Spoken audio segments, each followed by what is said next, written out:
በስመ አብ ወወልድ ወመንፈስ ቅዱስ አሐዱ አምላክ ዘላለም ሥላሴ የእግዚአብሔር ልጆች እንዴት አላችሁ?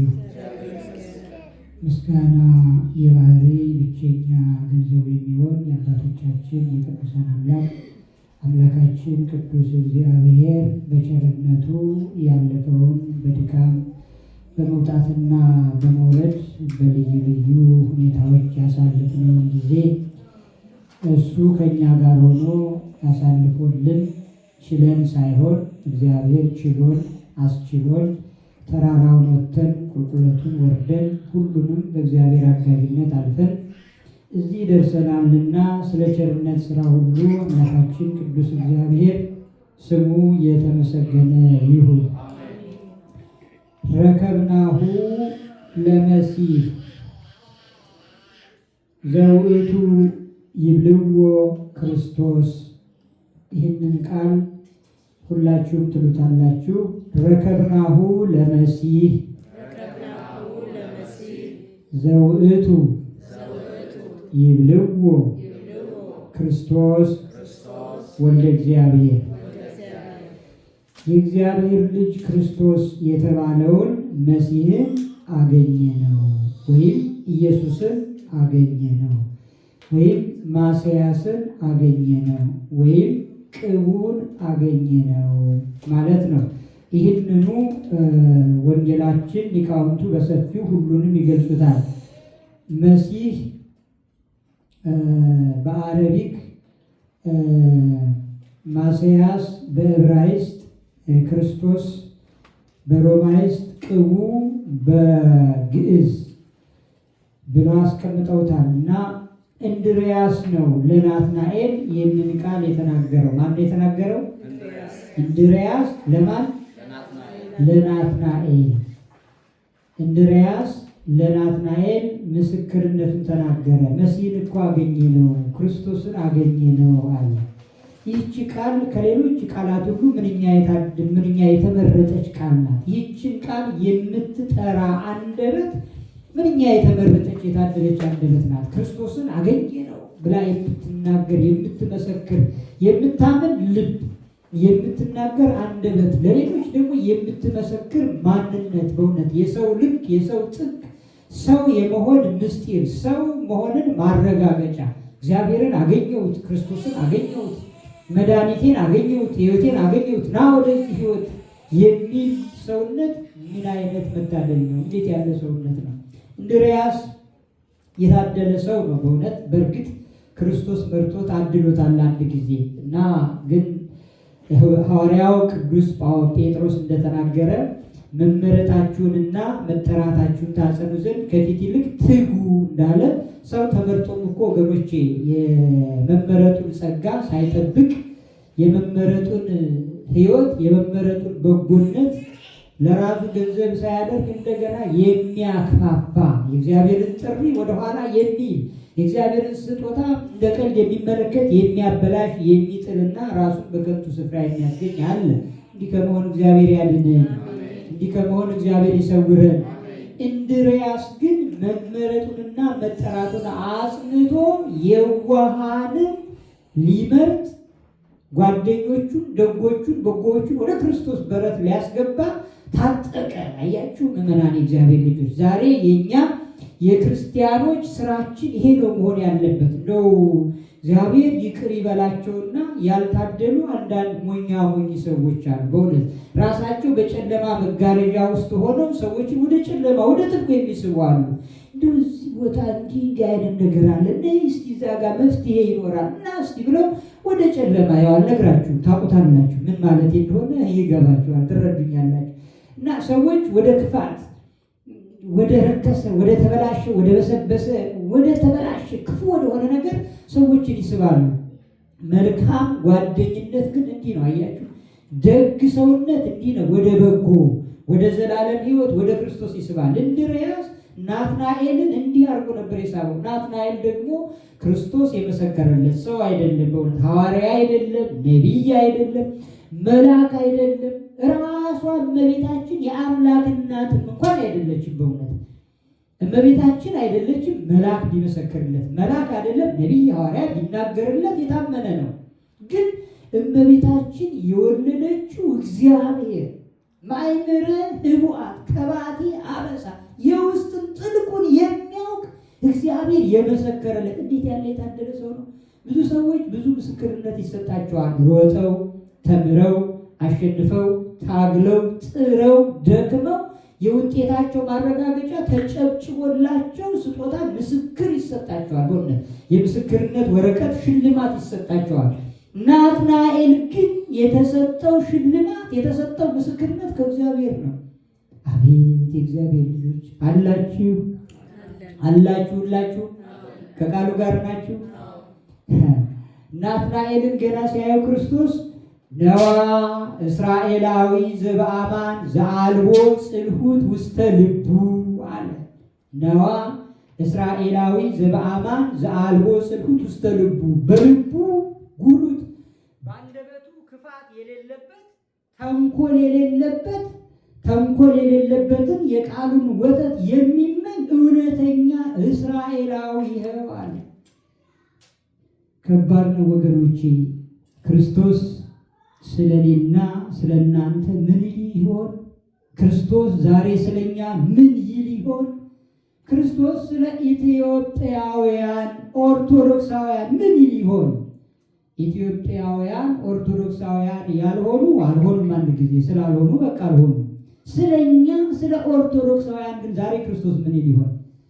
እውነተኛ ቆራቢ፣ እውነተኛ አቁራቢ፣ እውነተኛ አስቀዳሽ፣ እውነተኛ ቀዳሽ፣ እውነተኛ ሃይማኖተኛ፣ እውነተኛ ምዕመናንን የሚያስመልክ፣ እውነተኛ የሚያመልኩ ምዕመናን፣ እውነተኛ የተዋህዶ ልጆች ወይስ ላዩ ካባ ውስጡ ደባ፣ ላዩ ነጫጭ ነጠላ ውስጡ ደግሞ ሌላ ክፋት፣ ቅሚያ፣ ተንኮል፣ አመፅ፣ ርኩሰት በቅዱሱ ተራራ በቤተ መቅደሱ ሳይቀር በዚህ በእግዚአብሔር ቤተ መቅደስ ሳይቀር ናትናኤልን ክርስቶስ ነበር የመሰከረለት። እውነተኛ የዋህ በልቡ ቅንነት ያለው አለ። ናትናኤል ታዲያ የዋሁ ክርስቶስን በደንብ ጠልቆ አላወቀውምና ወባየት የተአምረኒ ያለው ክርስቶስን ጀግና ነው። በዚህ በኩል አንዳንድ ጊዜ የዋህነትን ላቅ ሲል ደስ ይላል እኮ። የት ታውቀኛለህ አለው። እጆቹ አበጃጅቶ እንደሰራው ስላላወቀ ማለት ነው። ከእናቱ ማህፀን ያን ውሃ የሆነውን ሽን አርግቶ አጥንት ሰክቶ ጅማትን ወጥሮ እንዳበጃጀው ሰው እንዳደረገው ያው ናትናኤል ገና አልተረዳም። እውነቱም የዋህ ስለሆነ ማለት ነው። በየት ታውቀኛለህ አምላክነትን ገና አላወቀም።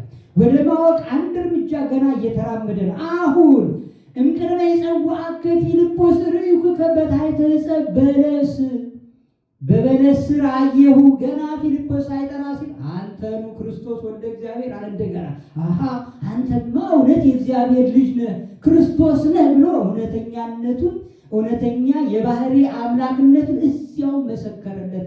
አመነ። ምስክርነትን እንደገና ጀመረ። በእውነት ባመንባት ቅጽበት እውነተኛ ምስክርነትን እንናገራለን፣ እንኖራለን። ገና ለማመን በእርግጥ አንድ እርምጃ እኛም እየተራመድን ነው። ገና ደጁ ጋር ነን፣ በሩን እያንኳኳን ነው። ገና መድኃኔ ዓለም በሩን አይዝጋብን። መድኃኔ ዓለም የእምነትን የእውነትን ደጅ ይክፈትልን። አዎ ይሁዳ ለእውነት ተጠርቶ ነበረ። ያችን የተጠራበትን እውነት ግን አክፋፋትና በእዳሪ በአፋ ቀረ። እግዚአብሔር በውጭ እንዳንቀር በውጭ ከሚያስቀር ስንኩል እኩይ ምግባር በቸርነቱ ያርቀን። በእውነት እንደ ናትናኤል የዋህ ክርስቲያን ማለት የዋህ ነው። ክርስቲያን ማለት የዋህ እንጂ ሞኝ አይደለም። ክርስቲያን ማለት ደግ እንጂ ጅል አይደለም። ክርስቲያን ማለት ለጋስ እንጂ አባካኝ አይደለም። ክርስቲያን ማለት የሚራራ እንጂ ሰነፍ አይደለም። ክርስቲያን ማለት እግዚአብሔርን ሲል እንደሚበልጥበት አውቆ እንጂ በእውነት ተሸውዶ ተታሎ አይደለም። ናትናኤል በደግነቱ አተረፈ፣ በየዋህነቱ በእውነት ሀብትን በሀብት ላይ ጨመር። ክርስቶስን አገኘው፣ እግዚአብሔርን አገኘው። ጥሪው ጥሩ ጥሪ ነበረ። በእውነት ጥሪውን ተቀብሎ ሲሄድ ክርስቶስን አገኘው። ስለ ክርስቶስም በጎነትን መሰከረ። የተወደዳችሁ ምዕመናን የእግዚአብሔር ልጆች የክርስቶስን ጥሪ ተቀብለን በ40 በ80 ቀናችን አብዛኛዎቻችን አንዳንዶቻችንም ደግሞ ከዚያ በተለየ መልኩ ጠርቶናል። ወደ እውነተኛይቱ ሃይማኖት ወደ ተዋህዶ አምጥቶናል። በንስሐ ታትመን በቅዱስ ሥጋው በክቡር ደሙ ማኅተም እንድንቆምም ረድቶናል። ይሄንን መቆማችንን እንድናጸና ግን አሁን ለብዎውን እንዲስልብን ልብ እንድንል ልንነቃ የሚገባ ጊዜ ቢኖር አሁን ነው ወገኖቼ። ማንም የቆመ ቢመስለው እንዳይወድቅ ይጠንቀቅ ነው የተባልነው። እንዳንወድቅ ባለንባት ሃይማኖት የሃይማኖት ችግር የለብንም። ኦርቶዶክስ ተዋህዶ ብቸኛዋ በዓለም ላይ ያለች ሃይማኖት፣ ብቸኛው ወደር የሌለው ከሱ በፊት የሌለ ከሱ በኋላ የለ ማንም የማይተካከለው እውነተኛው አምላክ እግዚአብሔርን አግኝተነዋል። በእውነት ፊልጶስ እንደተናገረ እና ክርስቶስን አግኝተነዋል፣ መሲህ የተባለ ክርስቶስን አግኝተነዋል እንዳለ እውነተኛ ኦርቶዶክሳውያን እግዚአብሔርን አግኝተነዋል። በተዋህዶ የከበረ ከድንግል ማርያም የተወለደ ሥጋ የሆነ ቃል ኢየሱስ ክርስቶስ ብቸኛ አምላክ ነው። ኢየሱስ አምላክ ነው። ኢየሱስ ገዢ ነው። ኢየሱስ ሕይወት ነው። ኢየሱስ መድኃኒት ነው። ከሱ ሌላ መድኃኒት የለም። እሱም ከድንግል ማርያም የተወለደው የአብ የባህሪ ብቸኛ ልጁ ከአባቱና ከመንፈስ ቅዱስ ጋር በአንድነት በሦስትነት የሚሰለስ የሚቀደስ የሚወደስ የሚመሰገን ብቸኛው ንጉሥ ኢየሱስ ክርስቶስ እሱ ነው አምላካችን። የአምላክ ችግር የለብንም። የሃይማኖት ችግር የለብንም። የምግባር ችግር ግን አለብንና ከክፉ ምግባራችን ተመልሰን ወደ በጎነታችን ደርሰን ቀርበን እንዲህ ጸንተን እንደ ናትናኤል ክርስቶስን አውቀነው አግኝተነው እንድንኖር እግዚአብሔር ይርዳን። ናትናኤል ክርስቶስ እንደመሰከረለት በእውነት ደግ ሰው፣ የዋህ ሰው፣ እግዚአብሔርን ያወቀ ያገኘ ሰው ነው። ገጥሟችሁ ከሆነ በእውነት ካስተዋልነው ናትናኤል የሚባሉ ሰዎች ደጎች ናቸው፣ ቅኖች ናቸው። ያው እንደምታውቁት የደብራችን ሊቀ ዲያቆንም ናትናኤል ነው። ደግ ነው፣ ቅን ነው። በእርግጥ ገና ሕፃንም ቢሆን እያደገም ነው ነገሩ የሚታየው። ግን ቢሆንም ግን ገና ከታች ነው። ዛፍ ከታች ከተጣመመ ምን ይሆናል? አይመለስም። ባደገ ቁጥር ይሰበራል ማለት ነው። በከታች ግን በእንክብካቤ ቀና ሆኖ ካደገ ቀጥ ብሎ በኋላም ያብባል፣ ያፈራል፣ ይለመልማል ማለት ነው። ስለዚህ እነዚህ ሕፃናት ዲያቆናት እንደ ስማቸው እግዚአብሔርን የሚያመልኩ ናቸው። ወላጆቻቸውም እንግዲህ የአያቶቻቸው የቅድመ አያቶቻቸው ጸሎት ደርሶላቸው ነው። የተባረከ ልጅ ማግኘት ቀላል አይደለም። ከእግዚአብሔር የሚሰጥ ስጦታ ነው። ሊቅ ብትሆን ምን ብትሆን እግዚአብሔር ካልፈቀደለ ልጅ ማግኘት አይቻልም። ማለት ልጅን የሚቀድስ እግዚአብሔር ነው። መጀመሪያ ማኅፀንን ቀድሶ የሚከፍት እግዚአብሔር ነው፣ የሚሰጥ እግዚአብሔር ነው።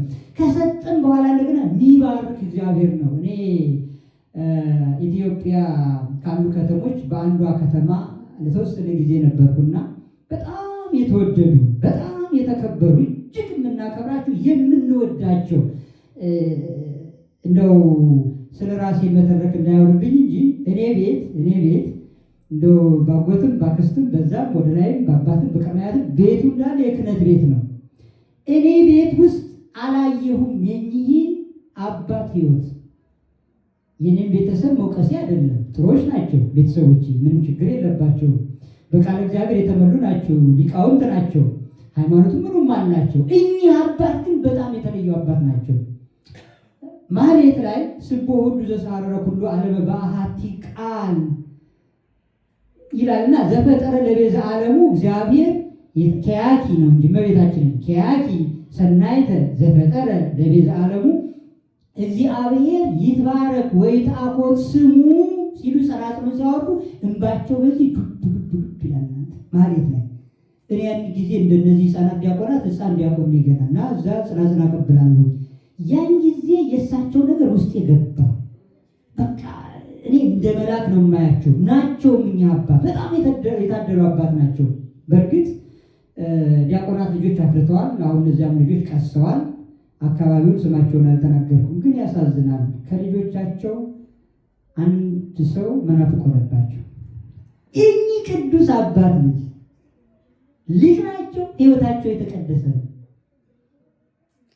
ታውቁታላችሁ፣ በየጎረቤታችሁ በየሕይወታችሁ በየኑሯችሁ እና እግዚአብሔር ካልባረከ አይሆንም። ናትናኤል የሚባሉ ሰዎች ደጋጎች ናቸው። ግን ደግሞ እንደ ስም ለመኖር ደግሞ ስምን መጠበቅ ያስፈልጋል። ተዋህዶ ኦርቶዶክስ ተዋህዶ ማለት ንጽሕት፣ ቅድስት፣ ርትዕት፣ ቡርክት፣ ልዕልት፣ ክብርት፣ ውድ ቅድስት ናት። ለእመቤታችን የተሰጠው ኮፒ ሆኖ ለዚች ሃይማኖት ይሰጣል። በእውነት ግን ስራችን ሃይማኖታችን ተዋህዶ ስራችን ደግሞ ባዶ እንዳይሆን ደግሞ መጠንቀቅ ያስፈልጋል። ስም በራሱ አያጸድቅም፣ ሲሰራበት ነው ለማለት ነው። የናትናኤል በረከት በሊቀ ዲያቆናችን በናትናኤል ላይ ይደር፣ በዲያቆን ቅዱስ ላይ ይደር፣ በሌሎችም ዲያቆናት ላይ ይደር። አጠቃላይ ዲያቆናት ያልሆኑ ልጆቻችን ገና በሚሆኑት በሴቶቹ በሚዘምሩት በሁሉም ላይ በልጆቻችን ሁሉ ይደር። ኧረ በእኛም ይደርብን። ሃይማኖትን ከምግባር አጽንተን እንድንድን ዋጋ እንድናገኝ ቸሩ መድኃኔዓለም እሱ ይርዳል። ሁለት ከዝማሬው በፊት ሁለት መርሃ ግብሮች አሉን። አንደኛው ከዝማሬ በኋላ ነው። ሁለተኛው ግን ከዝማሬ በፊት ነው የሚሆነው። አምጣልኝ እሱን ስዕል። አትዘርጋው። ይሄ ስዕል እዚህ ጋር አለ።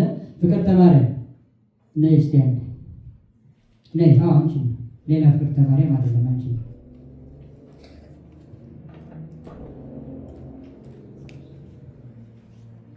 አልቀየርከውም ማለት ስዕሉ እሱ ነው።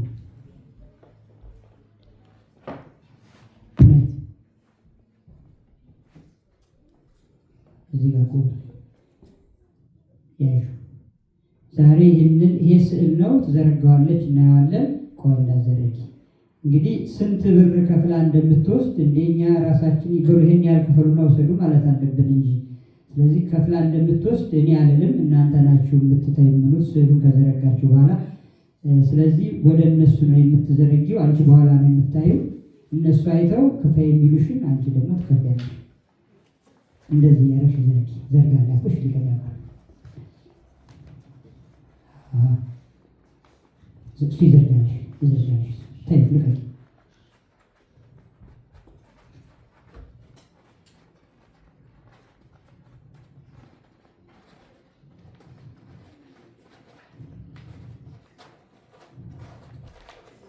እሺ ስለ ክፍያው አያሳስብሽ፣ ግድ የለም ቀስ እያልሽ ተክፊያለሽ። በአንድ ክፍያ አትባይም። ያው ክሬዲትም አላረግ ችግር የለም። ግን የማን ስዕል ቢሆን ትመርጫለሽ?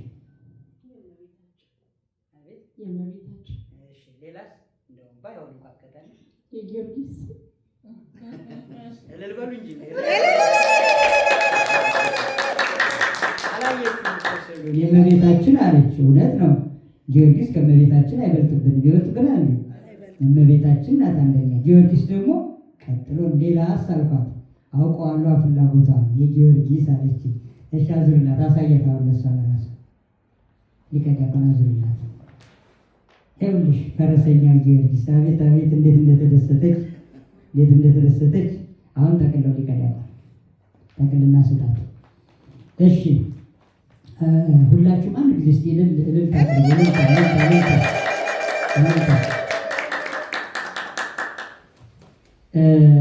ከ15 ቀን በኋላ ቅዱስ እስጢፋኖስ ዓመታዊ በዓል እናከብራለን። በእርግጥ በአሁኑ ሊቀ ጳጳሳችንን ምናልባት መራገባቸውን አላወቅንም። ያለውን ነገር ግን የሚመጡ አይመስለኝም። በሌላው በዓል መጥተው ይባርኩናል። ይህ ስዕል ሊቀ ጳጳስ በእኔ እጅ ሳይሆን ሊቀ ጳጳስ ባለበት ሊቀ ጳጳስ መጥተው ቢሰጡልን ደስ ይለኝ ነበረ። ምንድን ነው ይሄ የሆነው? ስዕሉ የፍቅርተ ማርያም ባለቤቷ ሰይፈ ገብርኤል እንደምታውቁት የዚህ የደብራችን የሰበካ ጉባኤ ዋና ምክትል ሊቀመንበር ነው እና ሰሞኑን ትምህርት ተምሮ ተመርቋል። መንፈሳዊ ትምህርት እዚህ መድረክ ላይ መጥቶ ከዚህ በኋላ ያስተምራል። ስለዚህ ይሄ ለትምህርቱን ለአካሉ ለእሷ ለፍቅርተ ማርያምና ለእሱ ስጦታ ነው ደብሩ የሰጣቸው። ስጦታ ነው። ደብራችን እንኳን ደስ ያለ ኮንግራጁሌሽን ብሎ ይህንን ስጦታ ለአካሉ አበርክተዋል ማለት ነው። እግዚአብሔር ይባርክሽ። እግዚአብሔር ከአንቺ ጋር ነው። ሌላው መዝሙር እንደዘመርን ወደ ምህላ ነው የምንሄደው። ምህላ ለሀገራችን ለኢትዮጵያ እናደርሳለን። አሁን ወደ ዝማሬ ነው የምንሄደው። እንዘጋጅ ለዝማሬ።